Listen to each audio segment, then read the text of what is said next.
დღეს მოდით ერთ-ერთ ყველაზე ხშირ და გულსატკენ კითხვას გავცეთ პასუხი, რომელიც ალბათ ბევრ მებაღეს აწუხებს. რატომ არ ყვავის ჩემი პიონი? მოდით ერთად გავარკვიოთ და ამ პრობლემას წერტილი დავუსვათ. აი წარმოიდგინეთ, გაქვთ ეს ულამაზესი პიონის ბუჩქი. მთელი გულით უვლით რწყავთ, თავსევლებით და რას იღებთ? წლიდან წლამდე მხოლოდ ხას-ხასა ლამაზ ფოთლებს. ყვავილი კი არსად ჩანს. ძალიან ნაცნობი სიტუაციაა რა?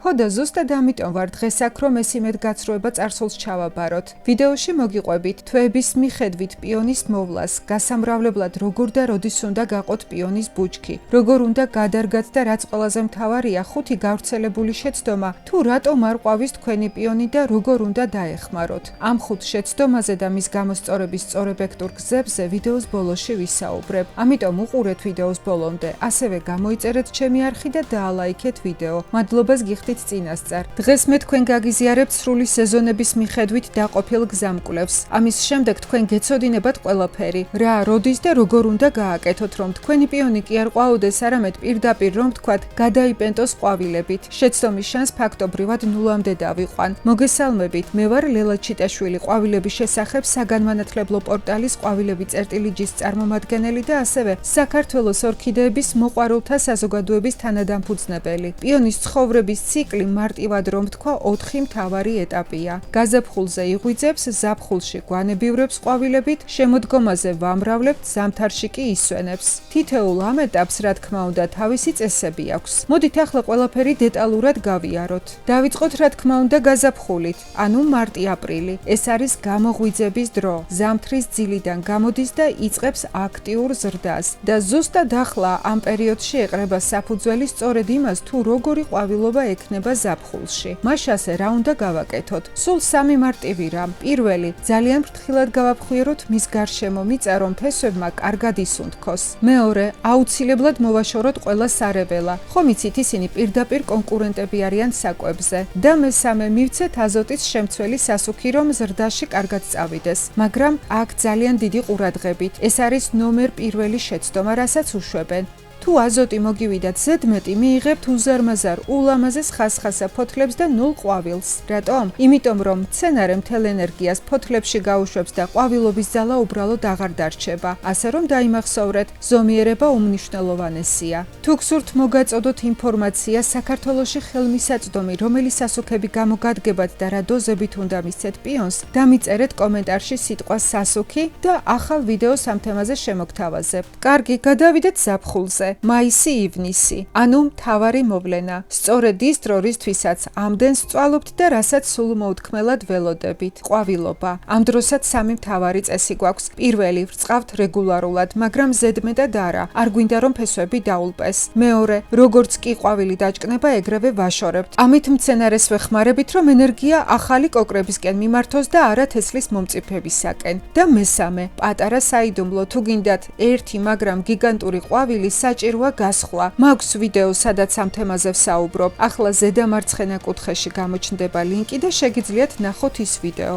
ამასთან ამ ვიდეოს ქვემოთ აღწერილობაშიც დევს ლინკი, იქაც შეგიძლიათ ნახვა. კარგით, პიონმა იყვავილა, გაგვახარა, მაგრამ საქმე აქ არ მთავრდება. პირიქით, საქმე ახლა იწყება და ალბათ ყველაზე მნიშვნელოვანი კრიტიკული ეტაპი, ივლისი და აგვისტო. ეს არის დრო, როდესაც პიონი მომავალი წლისთვის ძალას და ენერგიას იმარაგებს. ამ ეტაპს სამწუხაროდ ბევრი უგულებელყოფს და ეს დიდი შეცდომაა. რატომ? იმიტომ რომ სწორედ ახლა უნდა მივაშველოთ ფოსფორისა და კალიუმის შემცველი სასუქი. ეს პირდაპირ კვებავს ფესვებს და ეხმარება მომავალი წლისთვის ყვავილის კვირტები ჩამოაყალიბოს. ანუ ეს არის პირდაპირ ინვესტიცია შემდეგი წლის ყვავილობაში. მოვიდა შემოდგომაც სექტემბერი-ოქტომბერი. ეს არის იდეალური საუკეთესო დრო, თუ გინდათ ახალი პიონი დარგათ ან თქვენი ძველი პიონის ბუჩქი გაყოთ და გაამრავლოთ. როგორ ვაკეთებთ ამას? სინამდვილეში საკმაოდ მარტივია. ფრთხილად ამოთხარეთ მთლიანი ბუჩქი, შემდეგ გარეცხეთ და გაყავით ფესვურა. მთავარია დარწმუნდეთ, რომ თითოეულ გაყოფილ ნაწილს 3-დან 5-მდე კვირტი,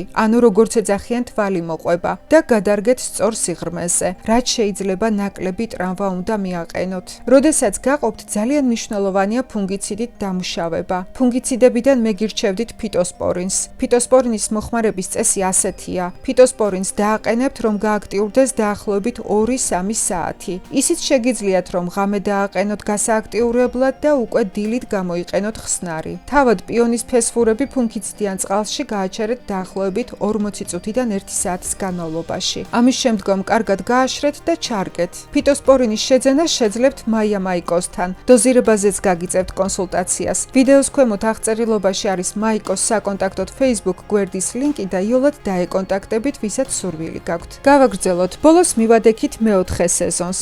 ზამთარს, ნოემბრიდან თებერვლამდე პიონი ისვენებს. ღრმა ძილშია და ჩვენგან მინიმალურ ყურადღებას ითხოვს. მოსამზადებლად რა არის საჭირო? უბრალოდ გადაჭერით ყველა ღერო მიწის დონეზე. თუ ძალიან ცივ რეგიონში ცხოვრობთ, სადაც მაგრად ყინავს, შეგიძლიათ მსუბუქად დააფაროთ კომპოსტით ან ჩამოცვენილი ფოთლებით. სულ ესაა. დანარჩენი უბრალოდ დაველოდოთ გაზაფხულს. კარგი, მთელი კალენდარი გავიარეთ. ახლა კი დავბრუნდეთ ჩვენს მთავარ კითხვასთან და საბოლოოდ ამოვხსნათ ეს დეტექტივი. რატომ არ ყვავის პიონი? მოდით ჩამოვთვალოთ 5 მთავარი დამნაშავე და რა თქმა უნდა მათი გამოსწორების გზებიც.